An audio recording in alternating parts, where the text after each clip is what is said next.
BRS అధినేత కేసీఆర్ కు మంత్రి సీతక్క లీగల్ నోటీసులు పంపారు. అంగన్వాడీ మొబైల్ ఫోన్ల కొనుగోలులో తనపై తప్పుడు ఆరోపణలు చేశారని అన్నారు.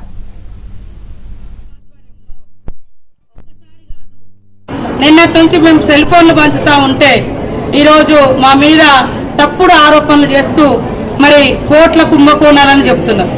దుర్మార్గులరా మేము ఒకటే చెప్తున్నాం, బీఆర్ఎస్ నాయకులకు ఒకటే, మేము ఈ టెండరు సీతక్క పిలిచిన టెండర్ కాదు, ఐసిడిఎస్ డిపార్ట్ అంటే ఉమెన్ అండ్ చైల్డ్ కాదు, థర్డ్ ఐటీ డిపార్ట్మెంట్ నుంచి 5 ఎక్స్పర్ట్స్ ఆధ్వర్యంలో ఒక్కసారి కాదు 2 సార్లు టెండర్ పిలిచి ఈ దుర్మార్గులు ఎంత తప్పుడు ప్రచారం చేస్తున్నారంటే 14,000కు ఒక ఫోన్ కొన్నామని అంటున్నారు.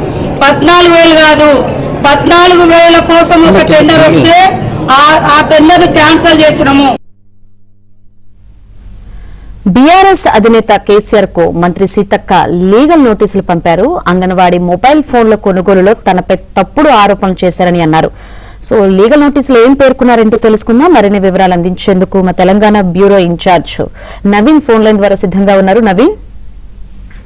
సో శంకరి, మొత్తం మీద తెలంగాణ ప్రభుత్వం Telangana state technical services department ద్వారా ఈ అంగన్వాడీలో ఉన్నటువంటి విద్యార్థులకు మొబైల్ ఫోన్లు కొనివ్వాలనేటువంటి లక్ష్యంతో 44 కోట్లతో టెండర్లను కాల్ఫర్ చేసింది. అయితే సో దీనిపైన ఇటు బీఆర్ఎస్ పార్టీకి సంబంధించినటువంటి సోషల్ మీడియా విభాగం గత కొన్ని రోజులుగా సో దీంట్లో పెద్ద ఎత్తున అవినీతి జరిగింది, సో మంత్రి సీతక్క ఈ అవినీతికి పాల్పడిందని చెప్పేసి అంటూ వాళ్ళు సోషల్ మీడియాలో ప్రచారం చేస్తున్నారు. సో 30 కోట్లకు పైగా అవినీతి జరిగిందని చెప్పేసి మంత్రి సీతక్క పైన సోషల్ మీడియాలో తీవ్రమైనటువంటి ప్రచారం బీఆర్ఎస్ సోషల్ మీడియా విభాగం చేస్తుంది. అయితే దీని పట్ల ఇటు ఇప్పటికే సీతక్క కూడా బీఆర్ఎస్ నేతలను హెచ్చరించారు. సో ఇది ఎక్కడ కూడా తనకు సంబంధం లేనటువంటి విషయం, ఇది తన శాఖకు కూడా సంబంధం లేనటువంటి విషయం, ఇది తెలంగాణ స్టేట్ టెక్నికల్ సర్వీసెస్ ద్వారా టెండర్ దాఖలకు సంబంధించినటువంటి అంశం అని చెప్పి ఆమె చెప్తున్నప్పటికీ కూడా బీఆర్ఎస్ నుంచి సో అలాగే అదే విధంగా సోషల్ మీడియాలో తీవ్రమైనటువంటి దాడి జరుగుతున్నటువంటి నేపథ్యంలో సో బీఆర్ఎస్ నాయకులకు ఆమె నిన్న హెచ్చరికలు చేశారు. సో ఈ నేపథ్యంలో ఇవాళ ఒక లీగల్ నోటీసు కేసీఆర్ కు మంత్రి సీతక్క పంపించారు. సో తన మీద ఇట్లాంటి దుష్ప్రచారం జరుపుతున్నటువంటి వారి మీద తక్షణమే చర్యలు తీసుకొని ఆ పోస్టులను కనుక తొలగించకపోతే 48 గంటల్లో పోస్టులను తొలగించకపోతే సివిల్ క్రిమినల్ చర్యలు తీసుకుంటానని, అలానే 100 కోట్ల రూపాయల పరువు నష్టం దావా వేస్తానని చెప్పేసి కూడా సీతక్క హెచ్చరించారు. ఇది బీఆర్ఎస్ పార్టీకి సంబంధించిన వర్కింగ్ ప్రెసిడెంట్ లేదా వరంగల్ జిల్లాకు సంబంధించిన నాయకులు లేదా బీఆర్ఎస్ పార్టీకి సంబంధించిన సోషల్ మీడియా చూస్తున్నటువంటి వాళ్లకు నోటీసులు పంపలేదు. బీఆర్ఎస్ పార్టీకి చీఫ్ గా ఉన్నటువంటి కేసీఆర్ కి ఆమె నోటీసులు పంపడం అనేటువంటిది ఒకంత సంచలనంగా మారింది. మొత్తం మీద బీఆర్ఎస్ నేతలు ఈ మంత్రి సీతకి ఇచ్చినటువంటి నోటీసుల మీద ఎట్లా స్పందిస్తారో చూడాల్సి ఉంది.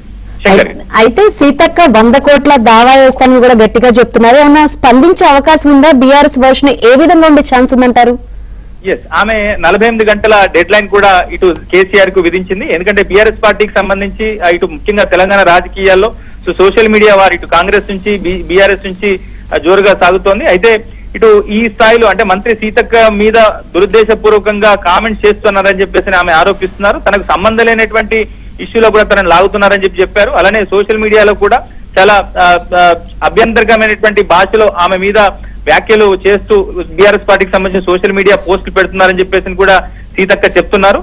సో ఈ పోస్టులను కనుక తొలగించకపోతే 48 గంటల్లో ఈ పోస్టులు తొలగించకపోతే 100 కోట్లతో పరువు నష్టం దావా వేయడంతో పాటుగా సివిల్ క్రిమినల్ చర్యలు తీసుకుంటామని చెప్పిన ఇప్పటికే ఆమె డెడ్ లైన్ విధించింది. అది చూడాలి. ఈ 48 గంటల తర్వాత 48 గంటల లోపుగా ఈ పోస్టును తొలగిస్తారా లేదా చూడాలి. ఎందుకంటే మాజీ ముఖ్యమంత్రి బీఆర్ఎస్ పార్టీ అధ్యక్షుడికే ఆమె ఏకంగా నోటీసులు పంపించినటువంటి నేపథ్యంలో సో వర్కింగ్ ప్రెసిడెంట్ గా ఉన్నటువంటి కేటీఆర్ తో పాటుగా ముఖ్య నేతలు ఎట్లా స్పందిస్తారు, బీఆర్ఎస్ సోషల్ మీడియా విభాగం ఎట్లా స్పందిస్తుందో చూడాల్సింది. మొత్తం మీద డెడ్ లైన్ ఇంకా 48 గంటలు ఉంది కాబట్టి మరి బీఆర్ఎస్ నేతలు ఎట్లా రెస్పాండ్ అవుతారో చూడాల్సి ఉంది. Thank you Naveen.